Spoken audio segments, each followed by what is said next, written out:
ಹೊರದೇಶದಲ್ಲಿದ್ದರೂ ಕೂಡ ಸದಾ ನಮ್ಮ ನಾಡಿಗೆ ಮತ್ತು ನಾಡಿನ ಜನತೆಗೆ ಒಂದಿಲ್ಲೊಂದು ವಿಚಾರದಲ್ಲಿ ಸಹಾಯಹಸ್ತ ಚಾಚುವ ಸಂಸ್ಥೆ ತುಳುಕೂಟ ಕುವೈಟ್.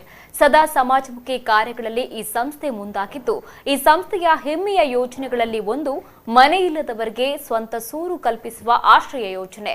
ಇದೀಗ ಈ ಆಶ್ರಯ ಯೋಜನೆಯ ಅಡಿಯಲ್ಲಿ ಬಂಟ್ವಾಳದ ಲೀಲಾವತಿ ಬಂಗೇರರವರಿಗೆ ತುಳುಕೂಟ ಕುವೈಟ್ ಮತ್ತು ಹ್ಯುಮ್ಯಾನಿಟಿ ಟ್ರಸ್ಟ್ನ ರೋಷನ್ ಬೆಳ್ಮನ್ ಸಮ್ಮುಖದಲ್ಲಿ ಬಂಟ್ವಾಳದ ತಹಶೀಲ್ದಾರ್ ರಶ್ಮಿ ಎಸ್ಆರ್ ಉದ್ಘಾಟಿಸಿದರು. ಕೂಲಿ ಕೆಲಸ ಮಾಡಿ ಜೀವನ ನಿರ್ವಹಿಸುತ್ತಿರುವ ವಿಧವೆ ಲೀಲಾವತಿಯವರಿಗೆ ಇಬ್ಬರು ಹೆಣ್ಣು ಮಕ್ಕಳು ಜೊತೆಗೆ ಅನಾರೋಗ್ಯದಿಂದ ಅಸಹಾಯಕರಾಗಿದ್ದರು. ಇದೀಗ ಸುಮಾರು 4 ಲಕ್ಷ ರೂಪಾಯಿ ವೆಚ್ಚದಲ್ಲಿ ಈ ಹೊಸ ಟೆರೆಸ್ ಮನೆಯನ್ನ ನಿರ್ಮಾಣ ಮಾಡಲಾಗಿದ್ದು, ಸಂಕಷ್ಟದಲ್ಲಿರುವ ಲೀಲಾವತಿ ಮತ್ತು ಅವರ ಕುಟುಂಬದ ಮುಖದಲ್ಲಿ ಮಂದಹಾಸ ಬೀರುವಂತೆ ಮಾಡಿದೆ. ತುಳುಕೂಟ ಕುವೈಟ್ ಮತ್ತು ಹ್ಯುಮ್ಯಾನಿಟಿ ಟ್ರಸ್ಟ್ನ ಈ ಸಮಾಜಮುಖಿ ಕಾರ್ಯ ಇದೀಗ ಎಲ್ಲರಿಗೂ ಮಾದರಿಯಾಗಿದೆ.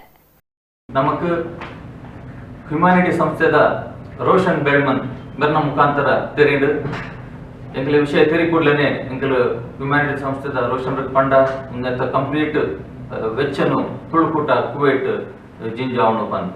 ಸೊ ಆ ದೃಷ್ಟಿಡ್ ತುಳುಕೂಟ ಕುವೈಟ್ ಸಾಧಾರಣ 4 ಲಕ್ಷದ ಪಣದ ವ್ಯವಸ್ಥೆನೆ ಮಲ್ತದ ಅರೆಗೆ ಕೊಂಡು ಅರ್ನ ವಾಲಂಟಿಯರ್ ಲೆಸೊಂದು ಒಂಜಿ ಬಾರಿ ಪೊರ್ಲುಡು ಒಂಜಿ ಇಲ್ಲು ಮಲ್ತದ ಕೊರಿಯರ್. ಸೊ ಆ ಇಲ್ಲಗ ಬೆರಿಸಾಯ ಕೊರ್ನೆ ಒಂದು ವಾಲಂಟರಿ ಹೆಲ್ಪ್ ಮಲ್ತಿನ ಅಂಚನೆ ಎಂಕಲಿಗೆ ಪೂರ ಈ ಪಣದ ಸಹಾಯ ಮಲ್ತಿನ ಪ್ರತಿ ವರಿಯಾಗಲ್ಲ.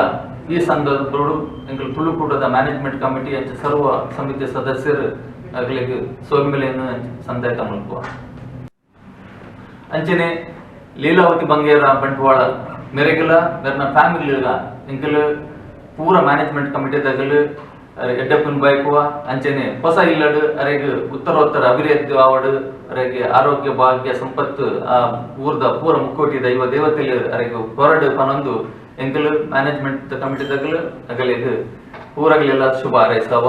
All the best.